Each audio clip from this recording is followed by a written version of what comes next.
Porque para mim, há no Goiás, nesse momento, uma vacância de autoridade. Você tem as pessoas constituídas, mas você não tem aquele cara que é o líder. Quando o Paulo Rogério quer ser o líder, ele é. Ah, eu vou lá no Goiás hoje e vou resolver isso. Ele tem força política para isso. Mas ele não quer isso todo dia. Tem dia que ele não quer. Fala, não, hoje quem vai tomar essa decisão é o fulano. Eu não vou participar, não. O meu cargo é só um cargo político, por exemplo. Hoje eu não disse, eu não vou participar, não. Então, assim, eu vejo o Paulo com um comando instável. Por que instável? Tem hora que ele quer ser o grande líder. Lembra o dia que ele bateu no peito e falou, ó, problema é comigo. Essas outras coisinhas aí da entrevista tem com vocês, mas o dia que der problema, vem para cima de mim. Beleza.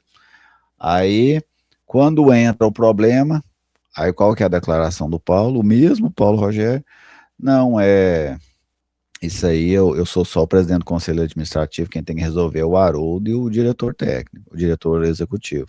E eu não resolvo essa situação. Tá vendo? Então, assim, essa oscilação dele, ela é muito complicada para o Goiás. Ela é muito complicada para o Goiás, e aí fica essas vacâncias. Alguém tem que decidir. Cara, vamos pensar. Alguém acha que o Haroldo queria ser o presidente do Conselho de Administração do Goiás?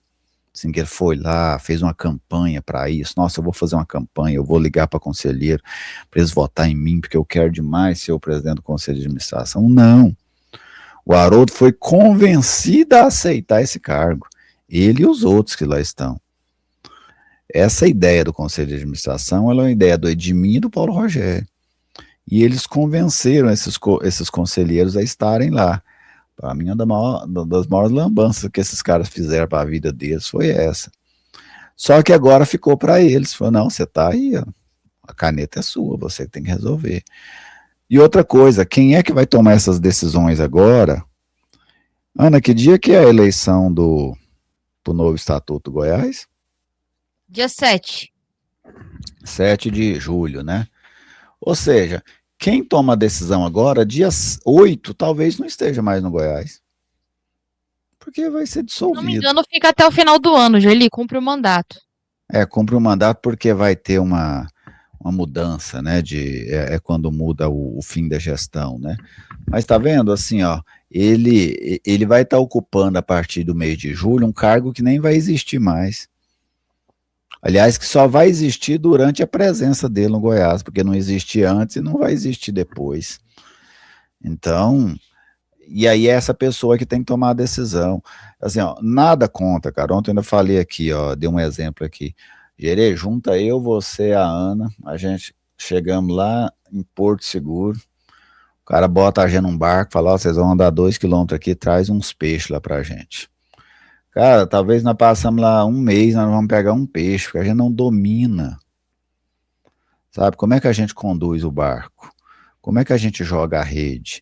Quais são as manhas do negócio? Onde é que está o peixe? A gente não sabe nada, sabe? O Goiás foi lá e pegou 3 conselheiros, empresários bem-sucedidos, na maior parte, empresário, juiz, de áreas assim bem-sucedidas, mas que eles não têm nenhuma expertise no futebol, nenhuma.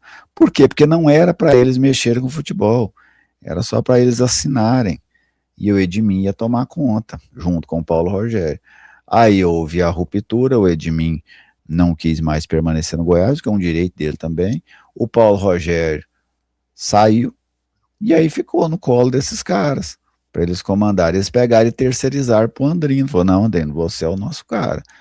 E o Andrino gastou do jeito que quis, não deu conta de subir em 2 anos, gastando horrores, contratando jogador de 35 anos, jogador de 36 anos, para jogar a Série B. E aí não subiu e agora a bomba está aí. Entendeu? Então essa vacância de poder no Goiás, ou essa oscilação de poder, tem hora que é esse que manda, tem hora que é aquele que manda, tem hora que ninguém quer mandar, ela só trouxe o Goiás a essa situação.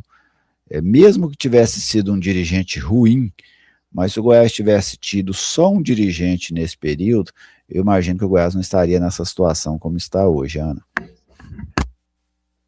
Concordo plenamente, Gerli, é uma situação um pouco assustadora. Eu lembro, enquanto vocês falavam, eu lembro do exato momento em que surgiu a informação do falecimento do seu Ailê Pinheiro, em 2022. Estava trabalhando em uma rádio, enfim, foi aquela loucura.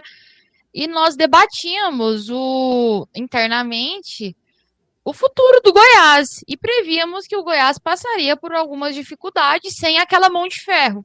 Mas o debate era uma conversa inclusive nós falávamos, eu lembro muito, de forma muito vívida, que nós falávamos internamente, daqui uns 20 anos o Goiás vai sentir, daqui uns 15 talvez. E isso o Goiás está sentindo com 4 anos. Então essa mão de... Oi, Gerli? Não, só pode concluir, Ana. Então, esse vácuo do poder, né, que o Gerli cita, ele vem, e o que nós projetávamos ali em 22, que talvez o Goiás sentisse há 20 anos, nos próximos 20 anos, ele veio em menos de 4. É algo que eu não sei como explicar para, assim, as futuras gerações. O que aconteceu com o Goiás de 2020 a 2026? É tanta coisa, é tanta irresponsabilidade financeira, tantos gestores, que é difícil você montar uma ordem cronológica dos fatos. Mas é uma memória muito viva que eu tenho guardada dessa projeção. Não, o Goiás vai sentir daqui 20 anos. E veio em menos de 4. Só que aí tem um aspecto, Ana, para mim, o fator novo, né, nesse momento é a desorganização fiscal do clube. Esse é o fator novo. Mas o processo, ele já vinha mesmo na era Ailê. Para mim, esse processo de apequenamento do Goiás, ele começa em 2007. Por que 2007? O Goiás fez 4 anos de brasileiros muito bons, 2003, 4, 5 e 6, comandados pelo Raimundo Queiroz. O Raimundo cometeu erros, mas ele teve muitos acertos também. Hoje eu vejo as pessoas querendo falar só dos erros do Raimundo, só os acertos. Quando o Goiás, o grupo que atualmente comanda o clube, quis tirar o Raimundo do Goiás, ele não quis só tirar o Raimundo. Ele tirou o Raimundo, tirou os erros do Raimundo, mas tirou todos os acertos do Raimundo. O Goiás passou a ser um time que voltou a pensar pequeno, um time que não fazia mais contrato de longo prazo com jogadores. O Raimundo, por que ele conseguiu aquela sequência? Primeiro porque ele entendia muito futebol na época. Muito mais do que esses que estão hoje.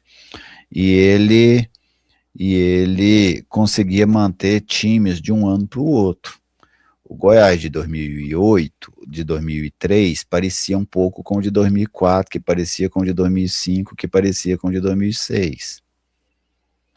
Então, ele montava bases. E essas bases, por exemplo, nesse formato de brasileiro que vai até 9 para Libertadores, até o 9 acontece de ir, o Raimundo teria ido para a Libertadores 4 anos seguidos. Vocês conseguem imaginar o Goiás ir na Libertadores 4 anos consecutivos? Hoje, ele não foi, porque naquela época não ia, por exemplo, o Raimundo teve 2 sextos lugares, que hoje daria vaga na Libertadores tranquilamente, já direta. Você não precisa nem depender de alguém ser campeão de alguma coisa. Ele teria ido. O 9º lugar chegou a levar time para o brasileiro. O Fortaleza chegou a ir para a Libertadores em 9º lugar. Poderia ou não ter dado uma vaga. Mas 3 era certeza. Ele teria levado o Goiás 3 anos seguidos, 2004, 5 e 6, e poderia ter levado em 2003. Será que esse trabalho era um trabalho para você romper com ele completamente? Eu vou romper completamente com o trabalho, como foi rompido. Aí o Goiás mudou completamente e tinha muita coisa do trabalho do Raimundo que poderia aproveitar. Então, para mim, a decadência do Goiás começa em 2007 na cabeça. O Goiás, onde ele decaiu primeiro foi mentalmente, porque o Goiás quis ser pequeno. Falou, olha, eu quero ser pequeno. Eu estou sentindo muita pressão desse grande, querendo brigar em cima, sempre entre os 10 do brasileiro de pontos corridos. Eu quero ser pequeno. Eu quero estar aqui no meu mundinho, cantando musiquinha pro Vila Nova, zoando o Atlético, é isso que eu quero para minha vida, eu não quero nada além disso, não. E aí entra essa mentalidade nova, encabeçada pelo Edminho, com aval do Ailê. Então, o pós-Ailê, para mim, o problema é um problema fiscal. Mas esse problema de decadência, ele começa para mim nesse período. E aí pode observar, quantas vezes o Goiás jogou Série B na década de 10? 11, 12, 11, 12 ele esteve na Série B, depois ele esteve em 16, 17 e 18. Ele jogou 5 vezes a Série B na década de 10. Entre 1973 e 2010, o Goiás tinha jogado a Série B em 1980, mas aí não foi porque o Goiás foi rebaixado, é porque o Goiás não foi nem campeão nem vice goiano, ele jogou a Taça de Prata, porque em 79 o Goiás tinha sido 7º colocado, mas em 80 ele jogou a Taça de Prata, em 94 ele jogou a Série B, e em 99 ele jogou a Série B. Então, de 73 a 2010 vai dar o quê? Vai dar 37 anos. Em 37 anos o Goiás tinha jogado a Série B 3 vezes. Ele jogou 5 em 10. 5 em 10. Então ali já era um apequenamento. A década de 10 já foi um apequenamento. Já é o em quarto 2020, ano nessa década que nós estamos no isso. meio. É o quarto ano em 6. Isso. Né? 4 de 6. Na outra foi 5 de 10. Essa já é 4 de 6. Tá vendo? Então, assim, o apequenamento ele já vem pré-Ailê. Agora a bagunça fiscal que é pós-Ailê. Não, esse Joeli deu uma aula, esse aqui vai para aquele recorte de aulas sobre a história do Goiás. Deixa eu só fazer um Sim, vai lá, complemento Marcos. aqui. Porque assim, o Geli foi muito bem ao dizer a respeito sobre a questão do Goiás desse histórico. Agora, o Goiás em 2007, ali depois do Raimundo sair, de fato, que 2007 foi trágico, a montagem de time foi muito ruim. A venda do Wellington no meio do campeonato também atrapalhou bastante, porque eu lembro que o Goiás, naquela virada de campeonato, estava na parte de cima da tabela e depois da saída do Wellington, sem uma reposição, o Goiás caiu vertiginosamente, mas é porque o time já era um time bem fraco. Agora, de 2008 e 2009, o Goiás teve algum respiro com jogadores de qualidade, o Goiás teve sim boas campanhas, só que para mim o ponto-chave da história, onde o Goiás se apequenou, para mim foi 2010, quando chegou na final da Sula e eu ouvia o papo em alguns ambientes do futebol goiano que o Goiás não deveria ganhar a Sul-Americana porque o Goiás não tinha time para disputar a Libertadores em 2011. Eu vi esse papo, eu lembro de ter ouvido em rádio esse papo, inclusive vindo de bastidores de dentro do Goiás, falando que lá dentro do Goiás tinha gente que discutia se o Goiás deveria ou não ganhar a Sul-Americana por conta da Libertadores sendo disputada com um time já rebaixado para a Série B. E aí nós vimos que em 2011 foi um time que brigou contra o rebaixamento. Se não fosse a volta do Yarley, o Goiás tinha caído naquele ano. Aquele time era sofrível. Em 2012, com a montagem de time, com o Henderson, o Goiás montou um belíssimo time, foi campeão, voltou. Mas quando caiu lá em 15, em 16 e 17 o Goiás disputou a parte de baixo da tabela, sendo em 17 o time correndo sério risco de ser rebaixado novamente, teve que ter uma campanha salvadora na reta final. Em 2018, quando o Goiás subiu para a Série A, o Goiás não fez uma campanha boa. Aquela campanha de subir para 2018 não foi boa.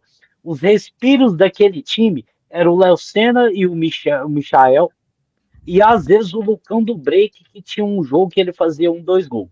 Era só isso que aquele time tinha, não tinha mais nada de especial. Aí caiu em 2020, em 2021, a Série B do Goiás também foi sofrível. Aquele time, a reta final com o Glauber Ramos, pelo amor de Deus. Aquele time também não merecia subir. Então, até quando o Goiás esteve na Série B e conseguiu acesso nos últimos anos, nem era time para subir, mas conseguiu subir. Só que acontece, quando sobe desse jeito, não consegue permanecer. Cai e cai vertiginosamente.